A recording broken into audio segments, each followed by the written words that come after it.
Let's quickly revise कि हमने आखिरी क्या बात की थी पिछली क्लास में। तो पिछली क्लास में we are talking about the fact के अगर आपको बोल्टेड जॉइंट्स को एनालाइज करना है तो we need to somehow come up with a relationship, जिससे हम ये निकाल सकते हैं कि अगर कोई लोड जॉइंट के ऊपर अप्लाई हो रहा है तो उसका कितना पार्ट बोल्ट बेयर करेगा और कितना पार्ट जो है वो आपके जो जॉइनिंग प्लेट्स हैं या मेंबर्स हैं वो बेयर करेगा।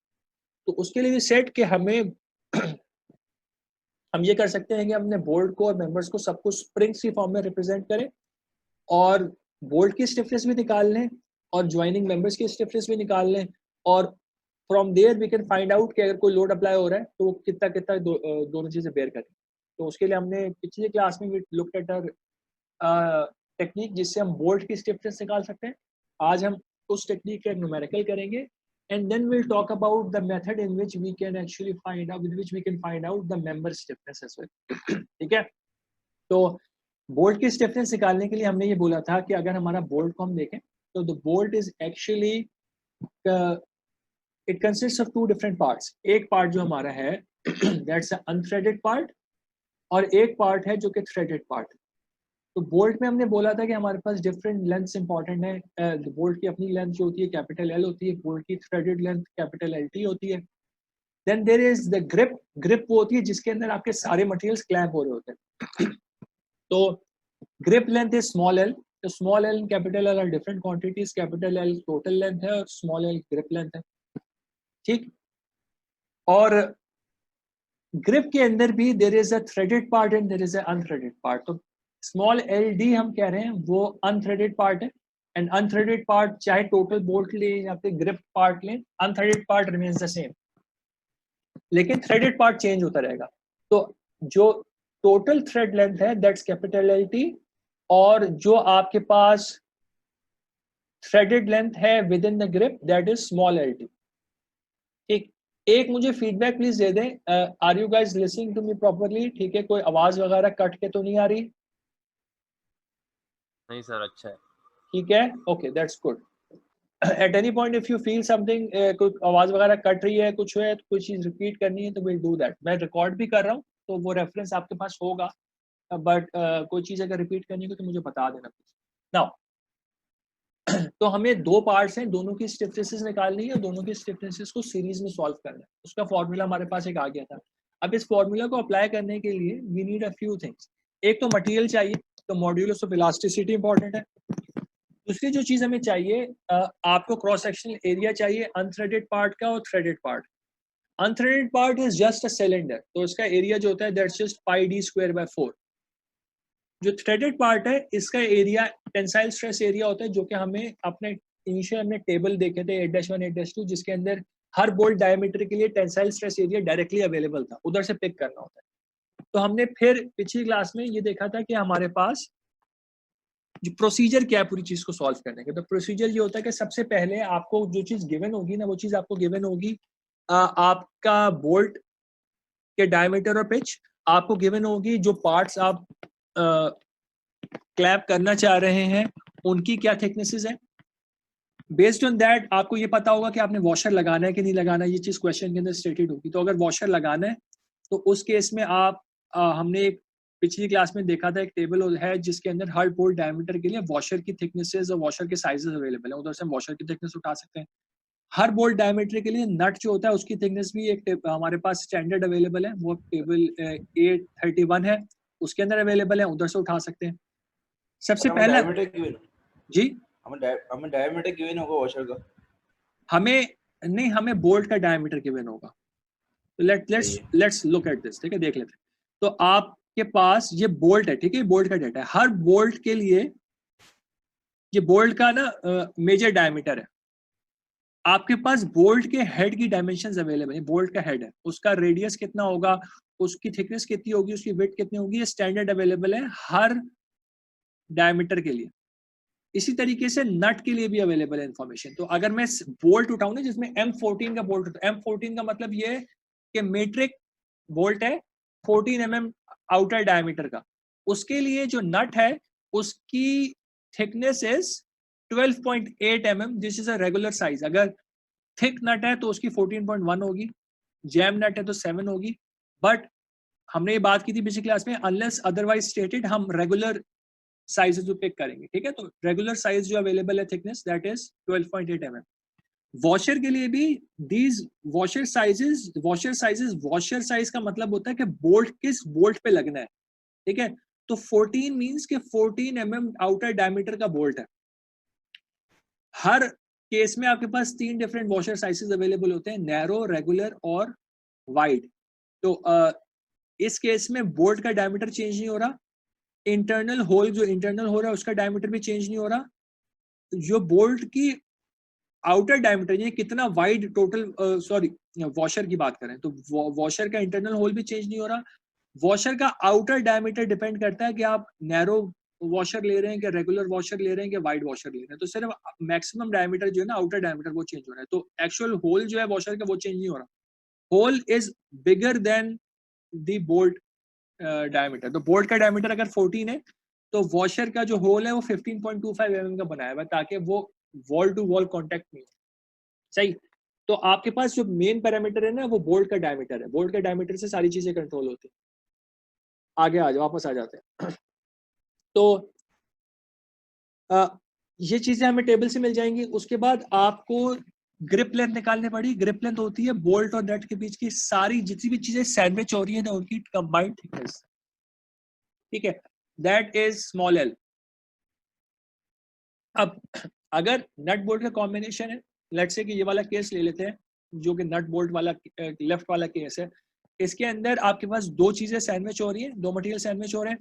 तो एक की थिकनेस लेट्स से T1 है, दूसरे की थिकनेस T2 है, तो grip length becomes T1 plus T2 plus आपकी वॉशर की थिकनेस, क्योंकि वॉशर भी आपकी ग्रिप का पार्ट है, तो that's become plus T, that is your grip length. अगर आपके पास स्क्रू वाला केस है, स्क्रू वाला केस हमने लास्ट क्लास में बोला था, वो होता है जब आपका एक पार्ट जो है, यानी कि ये आपका पार्ट 1 है, ये आपका पार्ट 2 है, पार्ट 2 इटसेल्फ इज थ्रेडेड, तो आपने इस केस में नट नहीं लगाया। इस केस में ग्रिप लेंथ निकालने के लिए आपके पास फॉर्मूलाज अवेलेबल हैं which you can use to directly find out the grip length, ठीक है। तो आप इनमें से कोई एक फॉर्मूला अप्लाई कर सकते हैं डिपेंडिंग के T2 D से बड़ा है कि D T2 से बड़ा है। Once you find this then we need to find out कि आपके पास बोल्ट की टोटल लेंथ कितनी रिक्वायर्ड होगी। तो बोल्ट की टोटल लेंथ हमें कितनी रिक्वायर्ड होगी, कम से कम हमारी बोल्ट की लेंथ होनी चाहिए लेंथ। अच्छा, एक बात ये कि बोल्ट की लेंथ काउंट होती है हेड के नीचे से, तो if this is the bolt head, इसके नीचे से आपकी बोल्ट की लेंथ स्टार्ट हो रही है।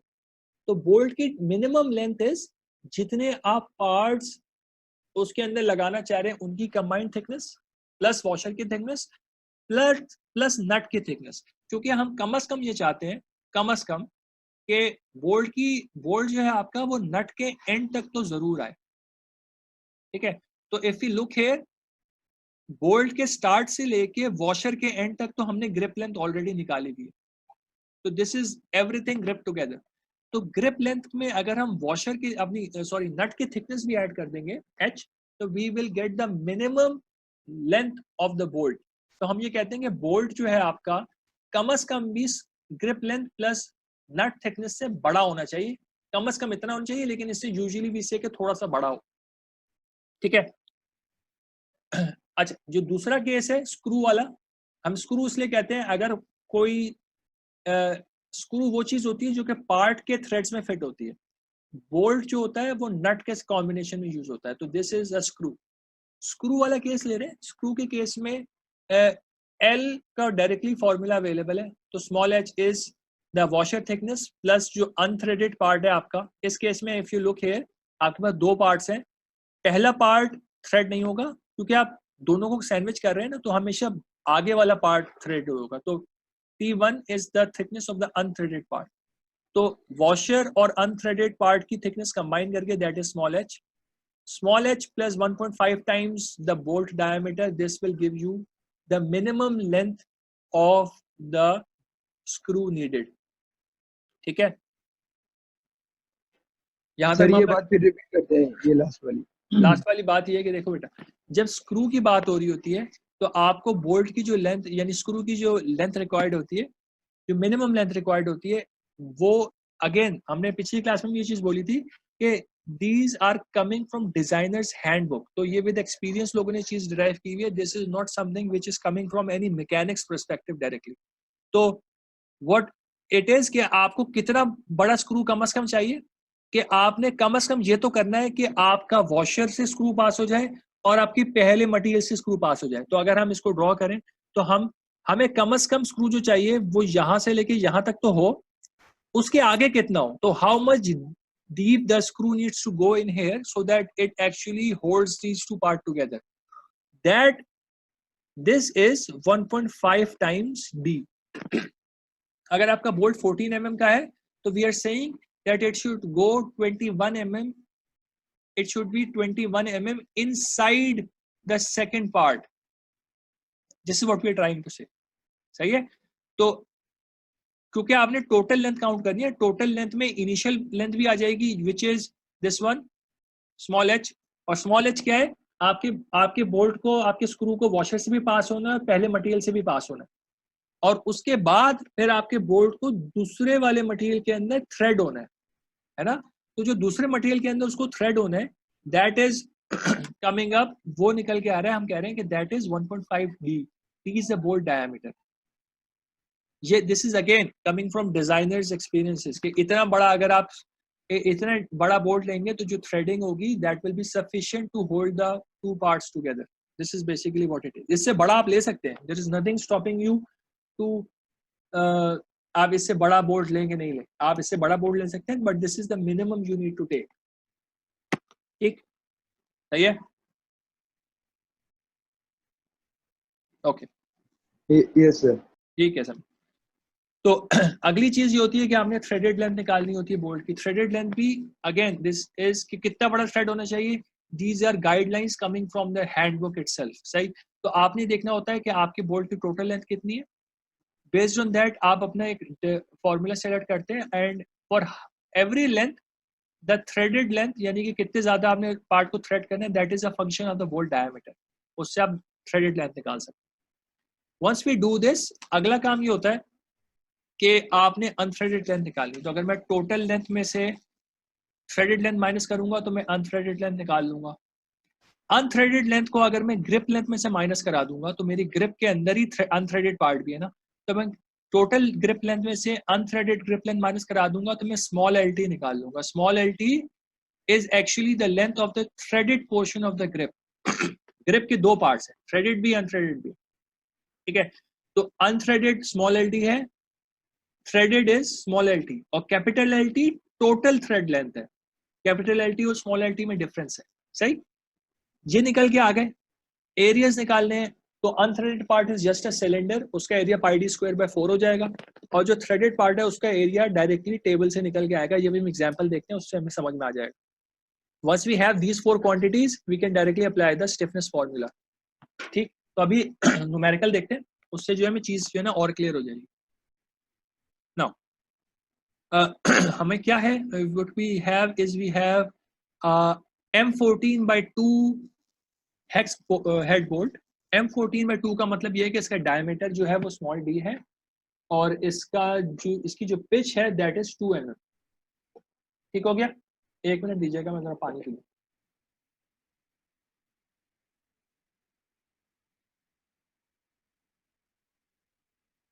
Right.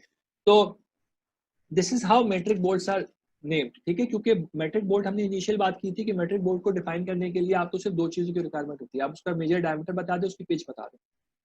If you can tell these 2 things we can get every other dimension from these 2. हम रूट डायमीटर में निकाल सकते हैं, पिच डायमीटर में निकाल सकते हैं. हमें करना क्या है, हमें 2 प्लेट्स को क्लैंप करना है. दोनों प्लेट जो है हमारे पास वो 15 mm की है. तो 15 mm जो है हमारे पास थिकनेस है दोनों प्लेट्स की. T1 भी यही है, T2 भी यही है. हमें सबसे पहले अपने बोल्ट की सूटेबल लेंथ निकालनी, टोटल लेंथ कैपिटल L, उसको राउंड अप करना है टू द नियरेस्ट 5 mm, और हमेशा राउंड अप करते हैं ताकि हमारा बोल्ट मिनिमम से कम नहीं हो, मिनिमम से बड़ा ही हो.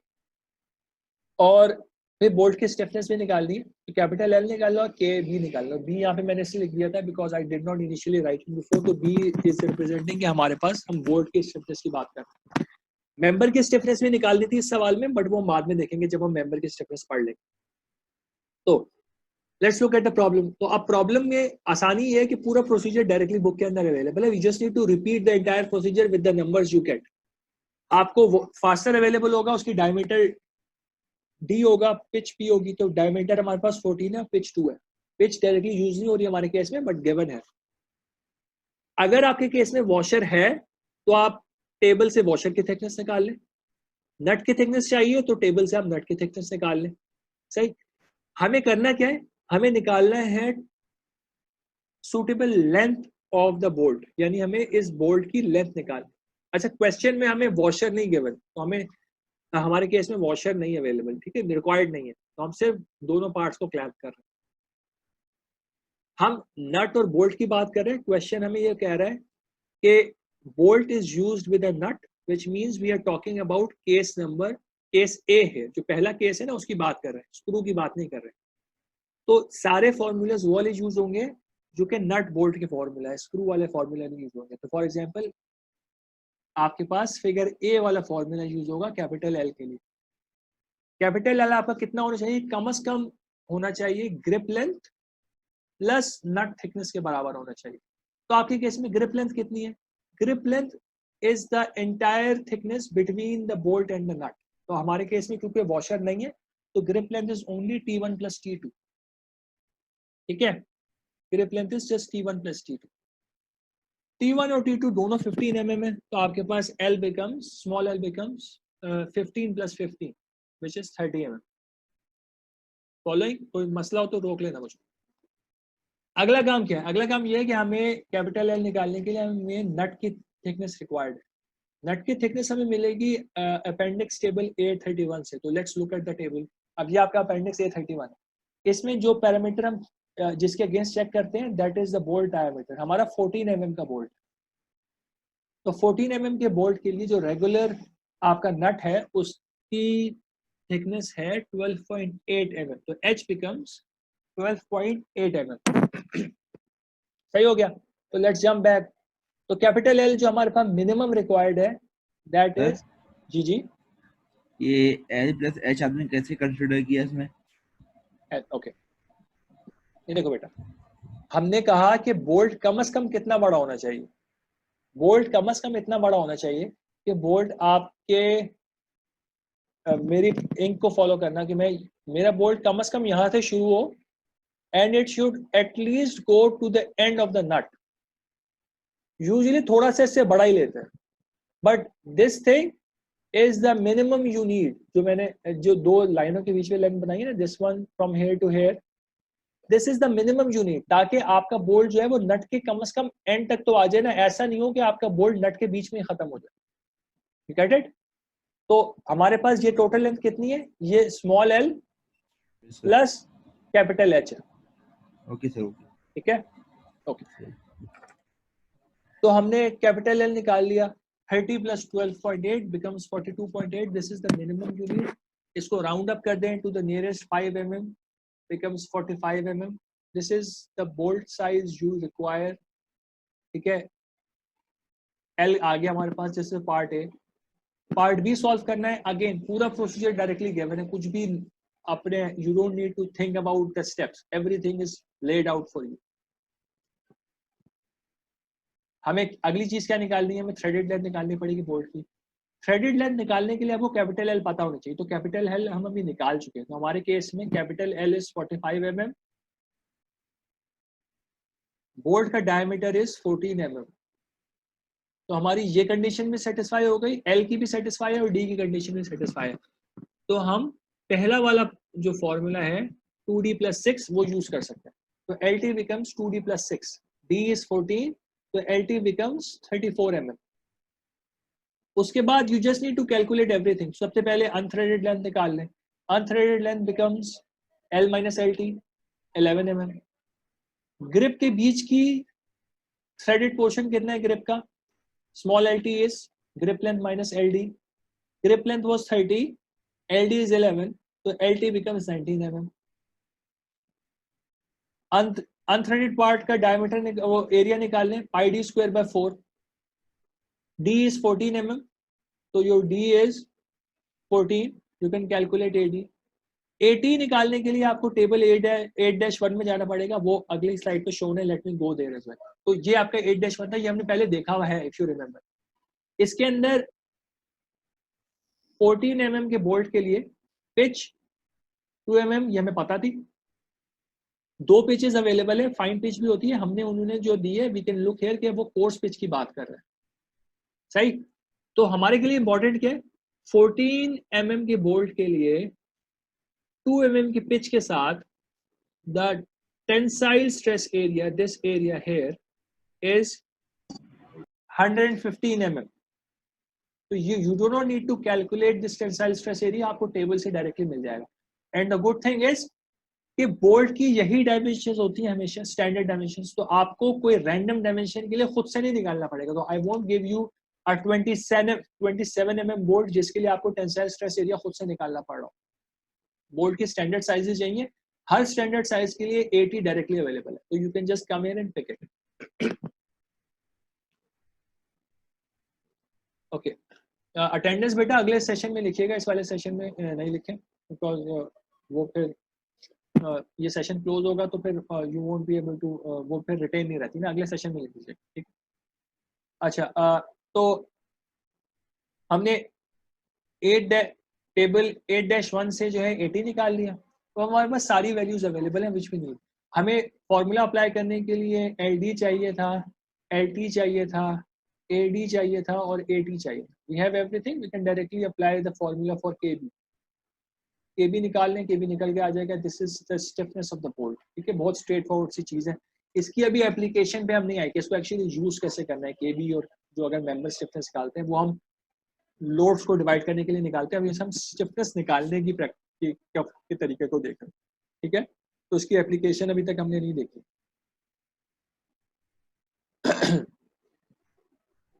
राइट तो इसमें कोई मसला है तो प्लीज मुझसे पूछ लीजिए। नहीं है, let me come out here because I need to clean this up.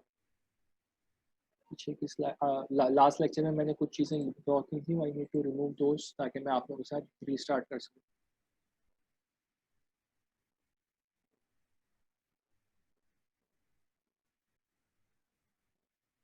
Right तो बोल्ट स्टिफनेस की हमने बात कर ली।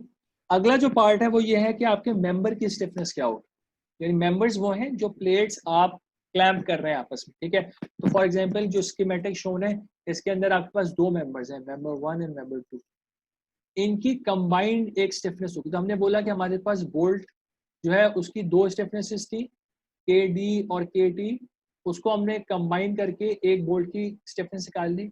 इसी तरीके से आपकी जितनी प्लेट्स जुड़ रही हैं उनकी भी कोई ना कोई स्टिफनेस होगी, ठीक है। And we can find out the stiffnesses of all the plates, और उनको भी हम सीरीज में ऐड कर सकते हैं टू फाइंड के आपके पास किस तरीके से हम बस इफेक्टिव मेंबर स्टिफनेस क्या आ रही है, ठीक हो गया। अब how are we actually going to proceed with this. Bolt stiffness जो थी वो बहुत स्ट्रेट फॉरवर्ड थी, ये इसमें थोड़ी सी कॉम्प्लिकेशन इंक्रीज हो जाएगी बिकॉज मेंबर्स जो है ना वो प्लेट्स हैं, बोल्ट एक सिंपल सिलेंडर फॉर्म की चीज थी, मेंबर्स पूरी प्लेट्स हैं, तो मेंबर्स में मामला थोड़ा सा डिफरेंट होता है। तो इसको समझने के लिए we need to first consider कि जब एक बोल्ट और नट 2 मेंबर्स को क्लैंप करते हैं तो एक्चुअली मेंबर के अंदर प्रेशर किस तरीके से अप्लाई हो रहा है, जिसकी वजह से मेंबर के अंदर स्ट्रेसेस कैसे बिल्ड हो रहे हैं। तो लेट्स से कि इन मेंबर्स के ऊपर जब आपने नट और बोल्ट को टाइट किया, प्री लोड अप्लाई किया, तो मेंबर्स के ऊपर कंप्रेशन क्रिएट हुई। कंप्रेशन जो क्रिएट हो रही है किस सरफेस से क्रिएट हो रही है, वो क्रिएट हो रही है आपके बोल्ट के सरफेस से और आपके नट के सरफेस से, ठीक है। इस रीजन में डायरेक्टली कोई प्रेशर अप्लाई नहीं हो रहा है इन रीजन, ठीक हो गया। तो जो बोल्ट के अंदर जो मेंबर्स के अंदर स्ट्रेसेस जनरेट होंगे ना, the stresses are going to originate from the bolt surface and the members and the nut surface. तो आपके पास इन सरफेसेस से, यानी ये जो सरफेसेस हैं बोल्ट के in contact with the plates और नट के, इनसे आपका प्रेशर अप्लाई हो रहा है जिसकी वजह से आपकी प्लेट्स के अंदर स्ट्रेसेस डेवलप हो रहे हैं। और जैसे जैसे आप प्लेट के अंदर डीप जाते जाएंगे वैसे वैसे वो स्ट्रेसेस इंक्रीज, जो एरिया अफेक्टेड है ना ड्यू टू द प्रेशर, वो इंक्रीज होता जा रहा है। नट के साथ और बोल्ट के साथ सिर्फ जो एरिया इन कांटेक्ट है वहां पे स्ट्रेसेस है, but as you go deep into the plates, हर अगली लेयर जो है वो पिछली लेयर से अफेक्ट हो रही होती है। तो जैसे जैसे आप अंदर जाते जा रहे हैं वैसे वैसे अफेक्टेड एरिया इंक्रीज होता जा रहा है। ठीक, हमने करना क्या है? हमने करना ही है कि हमने ये जो पूरा अफेक्टेड एरिया है ना, because this is the part where which is actually under stress, so this is the part which is actually going to resist deformation. इस पार्ट की स्टिफनेस हमें एक्चुअली निकालनी है। ठीक, but this is not an easy job because ये एक non linear सा reason है, स्ट्रेट लाइन नहीं है। तो इसको हमें सॉल्व करने के लिए विल मेक सम अजम्पशंस। वो अजम्पशंस ये है कि हम सबसे पहला काम ये करेंगे कि हम इसको लीनियर अज्यूम करना शुरू कर दें। तो लीनियर अज्यूम करने के लिए व्हाट विल से इज कि हमें नजर क्या आ रहा है? हमें नजर ये आ रहा है कि अफेक्टेड रीजन का लेट्स से डायमीटर अगर मैं ले लूं, डायमीटर इनिशियली कम है, but as I am going away from this bolt, जब बोल्ट से मैं दूर जाता जा रहा हूं वैसे वैसे ये एरिया इंक्रीज होता जा रहा है, अफेक्टेड एरिया। ठीक, तो मैं क्या कर सकता हूं, मैं इसको दो डिफरेंट सेगमेंट्स में ब्रेक कर सकता हूं। एक लीनियर सेगमेंट में ब्रेक करूं जिसमें आपका अफेक्टेड एरिया इंक्रीज हो रहा है, और दूसरा लीनियर सेगमेंट में ब्रेक करूं जिसमें अफेक्टेड एरिया रिड्यूस हो रहा है। तो हम इस पूरे सिस्टम को आइडियलाइज कर रहे हैं एज समथिंग लाइक दिस। ठीक, अभी इसकी एप्लीकेशन क्या है, ये कैसे हो रहा है, वो बात बाद में आएगी। अभी जो चीज इंपॉर्टेंट है समझना वो ये है कि हम आइडियलाइजेशन क्या कर रहे हैं। हमारा स्ट्रेस का जो रीजन है वो बहुत कॉम्प्लिकेटेड है, नॉन लीनियर है, उसको मॉडल करना इज नॉट इजी। तो we are making an idealization है, we are assuming that the area that is being affected due to the preload varies linearly. Linearly affected area increase हो रहा है, फिर linearly affected area decrease हो रहा है। सही, सिर्फ ये assumption involved है और कुछ भी नहीं। यहाँ पे एक टर्म लिखी हुई है फ्रस्टम। फ्रस्टम इनफैक्ट मुझे भी नहीं पता था जब तक मैंने कोर्स में बताया था what this is. This is basically, अगर मैं कोन लूं, इफ आई टेक अ कोन, और कोन का मैं कुछ पार्ट ट्रंकेट कर दूं, तो if I make something like this, तो दिस ज्योमेट्री जो ट्रंकेटेड ज्योमेट्री होती है कोन की, this is called a frustum. ठीक है, इसको फ्रस्टम कहते हैं। तो इस टर्म से कोई ज्यादा कंफ्यूज होने की जरूरत नहीं है। This is just referring to a truncated cone. ठीक है, ट्रंकेटेड कोन की बात हो रही, तो इसको ट्रंकेटेड कोन से हम रेफर कर लेंगे जहां पे नीड हो। राइट, होपफुली यहां तक बात समझ में आ गई। इस स्लाइड का मकसद ये था कि हम मेंबर स्टिफनेस निकालने के लिए अपने केस को आइडियलाइज करें। आइडियलाइजेशन ये है कि आपका अफेक्टेड एरिया लीनियरली इंक्रीज हो रहा है और फिर लीनियरली डिक्रीज हो रहा है। तो अगर मैं एक और केस आपके सामने रखूं, वो केस ये है कि मेरा एक बोल्ट है, हेक्सागोनल हेड बोल्ट है। ठीक है, इसकी कोई लेंथ है। ठीक है, ये एक नट के साथ कनेक्टेड है। ठीक हो गया। फिर आपके पास इसके बीच में there are some plates, and the plates, let's say there are multiple plates, so not just two plates, so you have, let's see how many I can fit here, different lengths में plates की। चल, okay, now this actually went away यार, ये बड़ा मसला है। I'll need to redraw this thing again। तो हमारे पास plates हैं, तो I'm not going to draw the nut now। ठीक है, तो these are your plates। ठीक, अब इन प्लेट्स में the affected area does not depend के हर प्लेट में ये शेप जनरेट नहीं हो रही। तो जो अफेक्टेड एरिया है that is still increasing once and decreasing once. ठीक है, तो दिस इज द एरिया जो कि आपके पास रेजिस्टेंस प्रोड्यूस करेगा। तो हर प्लेट का एक सेगमेंट आएगा, यानी फॉर एग्जांपल प्लेट 1 का जो सेगमेंट रेजिस्टेंस प्रोड्यूस कर रहा है, it is of this shape. Plate 2 का जो एरिया अफेक्ट हुआ है उसकी शेप इस तरीके की है। प्लेट 3 का जो एरिया अफेक्ट हो रहा है उसकी शेप इस तरीके की है। और प्लेट 4 का जो area that is also like this. तो अब हमें somehow we need to find out कि ये जो shapes आ रही हैं, इन shapes की stiffnesses कैसे निकालनी है, तो ये हमारा purpose है. Again, होगा क्या at the end? At the end you will get formulas which will be directly applicable. ठीक है, तो वो अप्लाई करने में आप लोगों को ज्यादा मुश्किल नहीं होगी. This is more involved than bolt stiffness. Bolt stiffness बहुत ही आसान थी, but this is actually not that difficult in fact. ठीक है, आराम से हो जाएगा. Let's see. हम करना क्या चाह रहे हैं. अगर हम एक प्लेट के ऊपर आ जाए, एक प्लेट के ऊपर हम देखेंगे, तो अगर पहली प्लेट की बात करें, पहली प्लेट में कुछ यहाँ पे टर्म्स है जो कि हमने समझने की जरूरत है. पहली जो चीज है वो ये DW है. DW नजर आ रहा है आपको? This is DW.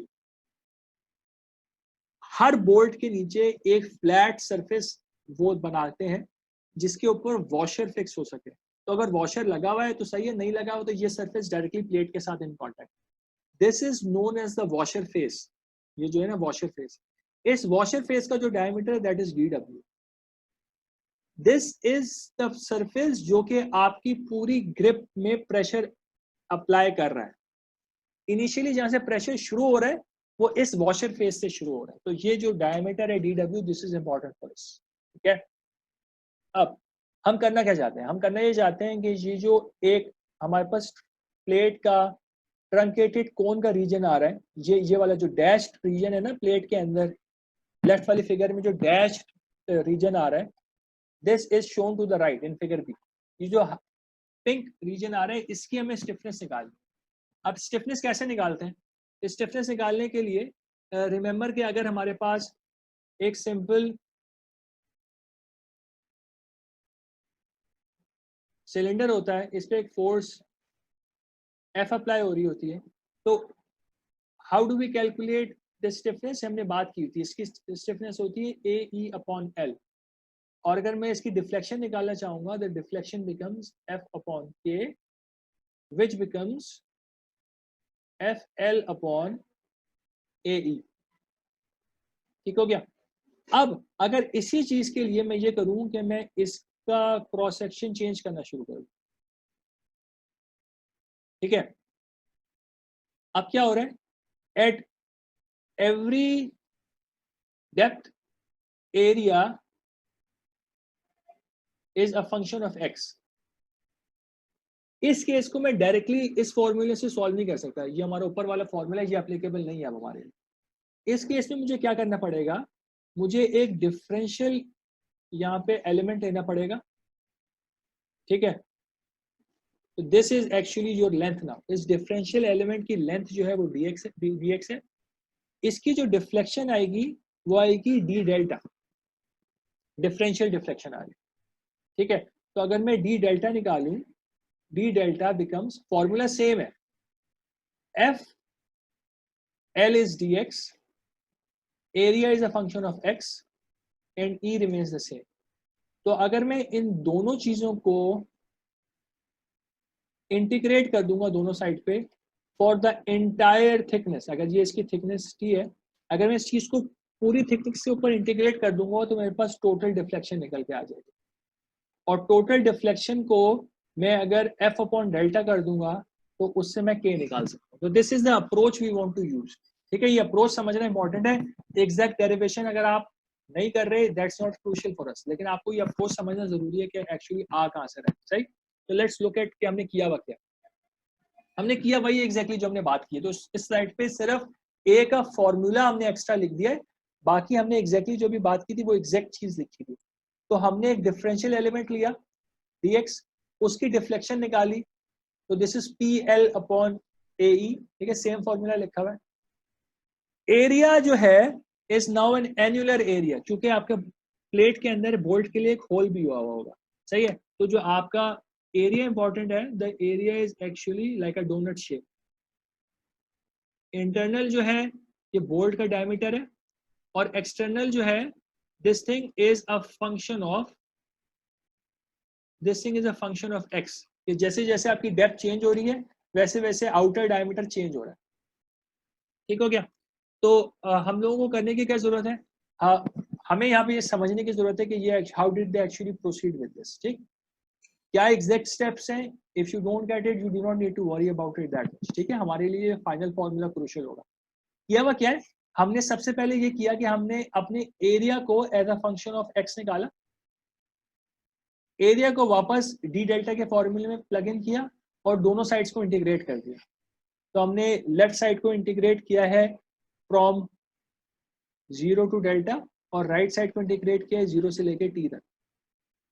ठीक है, 0 से डेल्टा तक किया तो दिस बिकम्स जस्ट डेल्टा, सही।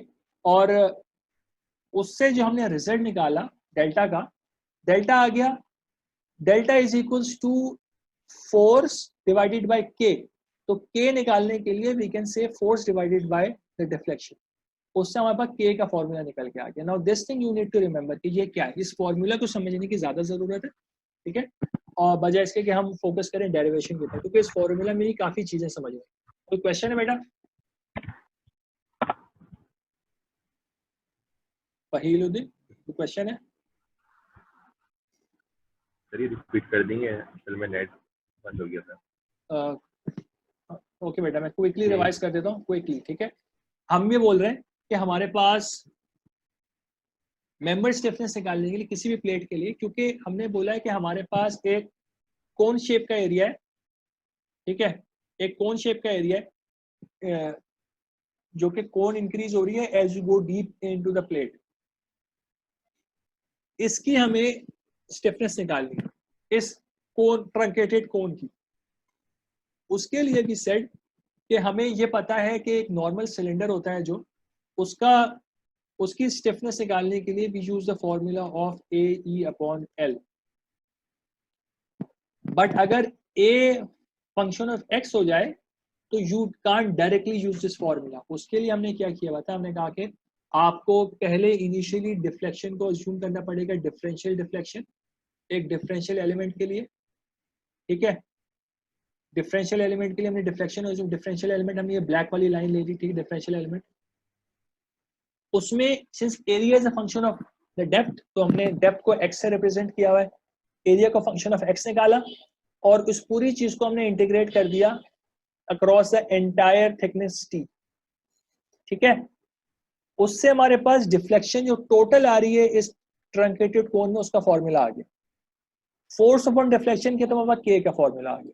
हम यहाँ पे आके रुके थे। इस फॉर्मूला में जो चीज, जिस चीज पे आपको फोकस करने की जरूरत है ना, वो है कि इसके पैरामीटर्स क्या है। इसके कुछ पैरामीटर्स है बहुत इंपॉर्टेंट। वो पैरामीटर सबसे पहले देखें, एक एंगल अल्फा आ रहा है। एंगल अल्फा ना कोई ज्योमेट्रिक पैरामीटर नहीं है, this is a model parameter. हम कर क्या रहे हैं, हम कर ये रहे हैं कि हम एक फिजिकल फिनोमेना को जो कि नॉन लीनियरली बिहेव कर रहा था, उसको एक लीनियर रिप्रेजेंटेशन में लाना चाह रहे हैं, ठीक है। तो इस नॉन लीनियर जो वेरिएशन आ रही है, इसको हमने कहा कि ये एक पर्टिकुलर एंगल के ऊपर, लेट्स से अज्यूम कर रहा हूं मैं कोण, दैट एंगल इज अल्फा, ठीक है। अब ये एंगल अल्फा जो है, ये मॉडल का पैरामीटर है, इसका आपके ज्योमेट्री के साथ कोई लिंक नहीं है। इस एंगल अल्फा की जो वैल्यूज हैं वो कहाँ से आएंगी, वो इस चीज से आएंगी कि आप लोगों ने एक्सपेरिमेंट्स परफॉर्म किए और देखा कि ये मॉडल किन एंगल्स के लिए अच्छे रिजल्ट्स प्रेजेंट कर सकता है। तो what they have come up with is के इस अल्फा की जो रेंज है ना, the good range of alpha is between 25 to 33 degrees। आपकी बुक सारे फॉर्मूलास को रिप्रेजेंट करेगी विद 30 डिग्री अल्फा। और इसकी वजह है, इसकी वजह ये कि 30 डिग्रीज का जो अल्फा है, हम इस एक फिगर आगे जाके कुछ स्लाइड्स के बाद देखेंगे भी कि अल्फा 30 डिग्रीज जो है वो न्यूमेरिकल सिमुलेशंस लोगों ने की हुई है एफईए के अंदर, उसके साथ बहुत अच्छा मैच कर रहा है। तो angle alpha equals to 30 degrees actually provides very good results. इसकी वजह से अल्फा को 30 डिग्रीज लेंगे, सही, हम भी 30 डिग्रीज लेंगे। और क्या क्या हमारे पास पैरामीटर्स इंपॉर्टेंट है। एक पैरामीटर हमारे पास है D, small D. Small D क्या है, स्मॉल डी आपके पास बोल्ट का डायमीटर है, ठीक है। एक चीज आपके पास है ई, ई आपके पास क्या है, इस मॉड्यूलस ऑफ इलास्टिसिटी। एक पैरामीटर है टी, टी जो है आपके पास टोटल थिकनेस है इस ट्रंकेटेड कोन की, ठीक है। अब इसको समझने की जरूरत है। अगर आपके पास लेट्स से मैं दो प्लेट्स को आपस में क्लैंप कर रहा हूं, मैं सिर्फ एक साइड बना रहा हूं ताकि मैं सही से काम कर सकूं उसमें, ठीक है। तो जो आपके पास कोन फॉर्म होती है ना, कोन हमेशा सिमेट्रिक होती है। कोन की ऊपर की लेंथ और नीचे की length they have to be the same. तो लेट्स अज्यूम कि अगर ये कैपिटल एक्स है तो this has to be capital X. इसका मतलब क्या हुआ? इसका मतलब ये हुआ कि इट इज पॉसिबल कि एक प्लेट के अंदर you can have multiple cones. तो पहली वाली जो प्लेट है उसके अंदर एक ये कोन भी बनी हुई आ रही है और उसी प्लेट के अंदर एक ये कोन भी आ रही है, जबकि जो दूसरी प्लेट है उसके अंदर सिर्फ एक कोन है। ठीक, हम जिस थिकनेस की बात कर रहे हैं it is the thickness of the cone. हम इसको देखेंगे कि ज्योमेट्री के साथ इसको कैसे निकालते हैं, जैसे हम न्यूमेरिकल्स करेंगे ना, will look at this in detail.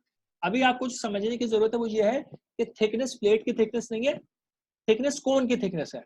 इसको कैसे निकालना है, कैसे यूज करना है, will cover all of this, तो इस पे परेशान होने की जरूरत नहीं। विल मेक श्योर कि you get this point. But अभी जो क्रूशियल पॉइंट है वो ये है कि जो जिस थिकनेस की हम अभी बात कर रहे हैं ये थिकनेस कोन की थिकनेस है, प्लेट की थिकनेस नहीं है। एक प्लेट के अंदर मल्टीपल कोन्स हो सकते हैं, ठीक है, इस पे कोई मसला तो नहीं है। सर मटेरियल यूनिफॉर्म नहीं है, इस वजह से थिकनेसेस चेंज है नहीं पूरे ऊपर से। नहीं, देखो अगर आपके पास ऐसा केस हो ना कि आपके पास सारे सेम मटेरियल हो, जैसे मेरे पास 3 मटेरियल है, ठीक है, इनके बीच में बोल्ट है, मैं बोल्ट नहीं बना रहा अभी, ठीक है, जस्ट टेक सम टाइम। आपके पास जो कोनिकल शेप बन रही है, कोनिकल शेप हमेशा ऐसे ही बनेगी। इट डज नॉट मैटर क्या मटेरियल, ये प्लेट 1, प्लेट 2, प्लेट 3 का मटेरियल क्या है। You will only have 2 regions. एक रीजन होगा जिसमें आपकी कोन का डाया इंक्रीज हो रहा है और एक रीजन हो रहा है जिसमें कोन का डाया रिड्यूस हो रहा है, ठीक है। अब जब ये आप बना लेंगे तो उसके बाद आप ये देखेंगे हर प्लेट के अंदर क्या क्या कोन्स आ रही है। तो पहली प्लेट के अंदर सिर्फ एक कोन आ रही है, दूसरी प्लेट के अंदर 2 कोन्स आ रही है, तो दूसरी प्लेट के अंदर यू हैव 2 डिफरेंट कोन्स, और तीसरी प्लेट के अंदर सिर्फ एक कोन आ रही है। तो इसका मटेरियल से कोई ताल्लुक नहीं है, इसका ज्योमेट्री से ताल्लुक है कि थिकनेसेस क्या है। अगर ऐसा होता ना कि मेरे पास 2 प्लेट्स होती, दोनों एग्जैक्ट सेम थिकनेस की होती, तो दिस लेट्स से कि this is T and this is T, इस केस में जो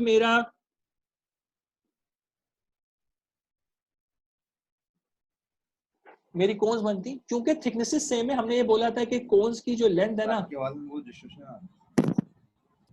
okay I am going to repeat this. वो कभी कभार नेट थोड़ा फ्लक्चुएट कर जाता है, या तो मेरे एंड पे कर रहा होगा या आपके एंड पे कर रहा होगा। I am going to repeat this. मैं ये बोल रहा हूँ कि आपके पास जो भी कोन फॉर्म हो रही है इसमें दोनों पार्ट्स की थिकनेसेस हमेशा सेम होती हैं, ठीक है। तो अगर आपकी प्लेट से 2 हैं और दोनों के थिकनेस टी है तो आपकी जो कोन्स है और प्लेट से ये मैच कर जाएंगी। तो हर प्लेट के अंदर सिर्फ एक सेगमेंट आ रहा है कोन का, लेकिन that is not going to be generally true. Normally ये होगा कि आपको एक प्लेट के अंदर मल्टीपल सेगमेंट्स बन रहे होंगे कोन के, तो आपको हर सेगमेंट की थिकनेस निकालनी पड़ेगी। तो this is may be different, this is different, this is different, और फाइनली ये भी डिफरेंट। सही है। अभी सिर्फ ये समझे कि थिकनेसेस चेंज हो सकती है, सही है। एक प्लेट के अंदर मल्टीपल थिकनेसेस भी आ सकती है। इसका ताल्लुक मटेरियल से नहीं है, मटेरियल सेम होने का इनफैक्ट हमें फायदा होगा। तो अगर सेम मटेरियल है ना, क्योंकि फॉर्मूला देखें जरा, फॉर्मूले में ई आ रहा है, अगर 2 प्लेट्स हैं दोनों का मटेरियल सेम है तो हम उनको कंबाइन करके एक साथ सॉल्व कर सकते हैं। इस पे हम न्यूमेरिकल्स देखेंगे, ठीक है, कि how we are going to deal with systems where the material is same and the material is different, ठीक है। अभी सिर्फ ये पैरामीटर समझना जरूरी है। एक पैरामीटर जो हमारा आखिरी रह गया which is important, it is capital D. Capital D क्या है? कैपिटल डी ये है कि आपकी कोन की जो स्मॉलर वाली साइड है ना उसका डायमीटर क्या है। कोन की 2 साइड्स होंगी, एक बड़ी होगी एक छोटी होगी, तो छोटी वाली साइड का डायमीटर कैपिटल डी होगा। तो अगर मैं उसी केस को दोबारा से ड्रॉ करूं तो हमारे पास 3 प्लेट्स थी, ठीक है, आपके पास कोन फॉर्म हो रही है। पहले वाली की जो कोन बन रही है, इस केस में दिस इज कैपिटल डी। दूसरे केस में जो ऊपर वाला सेगमेंट बन रहा है ना, उसका डायमीटर डी कुछ और होगा, तो this is capital D for this segment. और इस सेगमेंट के लिए कैपिटल डी क्या होगा, इस सेगमेंट के लिए कैपिटल डी जे होगा, छोटी वाली साइड लेते हैं। और चौथे सेगमेंट के लिए क्या होगा, चौथे सेगमेंट के लिए कैपिटल डी ये वाली साइड होगी, ठीक है। तो कैपिटल डी हर सेगमेंट के लिए आपको चेक करना पड़ेगा कि उसकी छोटी साइड क्या आ रही है, और ये निकालना मुश्किल नहीं होगा। उसकी वजह ये है कि अगर आपके पास, let me clean this up, तो अगर मेरे पास ये शेप बन रही है और मुझे टोटल लेंथ पता है, ये मेरी ग्रिप लेंथ है, और मुझे एक साइड की डायमेंशन, ये वॉशर फेस का डायमीटर होता है पहली जगह पे, ये पता है, तो angle is 30 degrees. I can find out what this length is going to be. मैं निकाल सकता हूं। अगर किसी बीच की जगह पे आपके पास कोई प्लेट चेंज हो रही है और मुझे ये वाला एरिया निकालना है, ये वाला डायमीटर निकालना है, मैं ये भी निकाल सकता हूं, क्योंकि मुझे ये थिकनेस टी प्लेट की पता होगी, प्लेट 1 की थिकनेस। तो मैं इस ट्राइंगल को सॉल्व करके आई कैन फाइंड आउट कि मेरे पास ये लेंथ कितनी आ रही है। तो ज्योमेट्री से आप कैपिटल डी कैलकुलेट कर लेंगे हम लोग, will be able to do that, सही है। तो पैरामीटर्स हमारे लिए ये इंपॉर्टेंट है। अब व्हाट इज गुड इज कि अगर मटेरियल सेम है ना, तो we can actually simplify this a lot. उससे पहले एक चीज देख लेंगे, अगर आप अल्फा 30 प्लग इन करेंगे, आपका फॉर्मूला थोड़ा सा सिंप्लीफाई हो जाएगा। हमने टेंजेंट अल्फा में अल्फा 30 डाल दी, तो आपके पास फॉर्मूला सिंप्लीफाई हो गया थोड़ा सा, ठीक है। हर लेयर के लिए आपको ये फॉर्मूला अप्लाई करना है, हर लेयर की स्टिफनेस निकालनी है, और उसके बाद आपने उनको सीरीज में ऐड कर देना है यूजिंग 8-18, ठीक। अगर आपके पास मटेरियल सेम है तो आपका काम बहुत आसान हो जाएगा, आपका काम आसान हो जाएगा, आपको डायरेक्टली पूरी मेंबर स्टिफनेस मिल जाएगी। तो हमने जैसे अभी थोड़ी देर पहले बात हुई थी ना कि अगर मटेरियल सेम है तो आपका काम आसान होगा। कैसे होगा, लेट्स से कि आपके पास बहुत सारी लेयर्स हैं, ठीक, और उनके अंदर कोन्स फॉर्म हो रही है। फॉर्मूला जो है ना किसी भी कोन का, वो फॉर्मूला में ई की टर्म आ रही है। अगर ई सेम है यहां से लेके यहां तक, तो इस पूरे सेगमेंट को आप एक साथ सॉल्व कर सकते हैं। सिमिलरली इस पूरे सेगमेंट को भी आप एक साथ सॉल्व कर सकते हैं अगर मटेरियल सेम है। अगर end to end material same है तो you do not need to find the stiffness of each individual layer. Book ने 2 पार्ट्स में सॉल्व करके, यानी ऊपर वाले का K1 निकाला, नीचे वाले का K2 निकाला, और 1/k equals to 1/K1 plus 1/K2 करके K की वैल्यू ऑलरेडी निकाल दी, and that is available here, सही है। तो ये फॉर्मूला सिर्फ उस वक्त वैलिड है जब आपका सेम मटेरियल है। The number of clamped plates can be any, ऐसा नहीं है कि सिर्फ 2 प्लेट्स के लिए वैलिड है। जितनी मर्जी प्लेट्स क्लैंप हो रही हो, जितने मर्जी वॉशर्स लगे हुए हो, इंपॉर्टेंट चीज ये है कि सारा मटेरियल सेम होना चाहिए, इंक्लूडिंग द वॉशर्स। अगर स्टील का वॉशर लगा हुआ है और एल्यूमिनियम की प्लेट से, तब अप्लाई नहीं हो सकता। अगर स्टील की प्लेट से, स्टील के वॉशर से, तब अप्लाई हो सकता है, ठीक है। Material through out the grip, पूरी ग्रिप में अगर मटेरियल सेम है, you can use this formula. इस फॉर्मूला के अंदर उन्होंने कैपिटल डी को DW से रिप्लेस कर दिया। उसकी वजह ये है, हमने कहा था कि जो इनिशियल बोल्ट का एरिया होता है ना, जो कि इफेक्ट कर रहा होता है, इनिशियल एरिया, वो वॉशर फेस का एरिया होता है। तो DW इज इंपॉर्टेंट। स्टार्टिंग के लिए कैपिटल D इज DW, तो कैपिटल D की दिस इज योर D, और क्योंकि दोनों साइड पे यही होगा तो दोनों साइड पे कैपिटल D को DW ले लिया। और हम चूंकि बीच की लेयर्स को सॉल्व ही नहीं कर रहे, तो हमें कहीं सेंटर में D निकालने की जरूरत नहीं। We do not need to look for a D here, हमें सिर्फ 2 पार्ट सॉल्व करने हैं, 1 and 2, सही। DW रिप्रेजेंट कर दिया। DW is normally taken as 1.5D. तो अगर आपके पास एक बोल्ट है, उसका वॉशर एरिया है, वॉशर फेस है और बोल्ट का डायमीटर है, तो this is typically 1.5 times the diameter of the bolt. तो उन्होंने क्या किया हुआ है, DW को 1.5D रिप्लेस करा दिया इन दिस फॉर्मूला. अल्फा को 30 प्लग इन कर दिया. You get a very simplified formula जिसमें क्या क्या पैरामीटर्स आ रहे हैं. Late me clean this up, बहुत मेसी हो गया. तो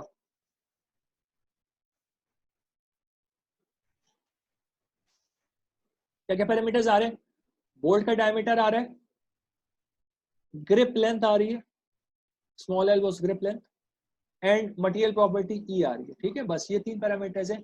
अगर आपका मटेरियल थ्रू आउट सेम है तो आपने डायरेक्टली 8-22 अप्लाई कर देनी है. ठीक है, 8-22 इज दिस इक्वेशन, जो आखिरी इक्वेशन आपने लिखी हुई थी. ठीक है, you can apply this directly and get the stiffness of the members. अगर मटेरियल डिफरेंट है तब फिर हमें ये बड़ी वाली अप्रोच यूज करनी पड़ेगी, जिसमें हम हर कोनिकल शेप की स्टिफनेस निकालेंगे और उसके बाद वो सीरीज में ऐड करेंगे. हम दोनों तरह के एग्जांपल्स करके दिखेंगे. ठीक है, विल डू बोथ एग्जांपल्स. तो don't worry about the actual application. अभी हम सिर्फ फॉर्मूलाज बिल्ड कर रहे हैं, अभी हम एग्जांपल्स को करेंगे. प्रॉब्ली आज की क्लास में तो नहीं हो पाएगा, बाकी क्लास में. फाइनल स्लाइड जिस पे मैं रुक रहा हूँ वो स्लाइड ये है. हमने अभी बात की थी कि आपका जो 30 डिग्रीज अल्फा होता है दैट इज एक्चुअली गुड. तो ये जो 45 डिग्रीज और 30 डिग्रीज नीचे लेजेंड के अंदर मेंशन है ना, ये आपका अल्फा है. आपके पास न्यूमेरिकल सिमुलेशंस हुई हुई हैं जो कि स्क्वायर क्रॉस सेक्शन से रिप्रेजेंटेड हैं, which is not this one, this one. This is your FEA results.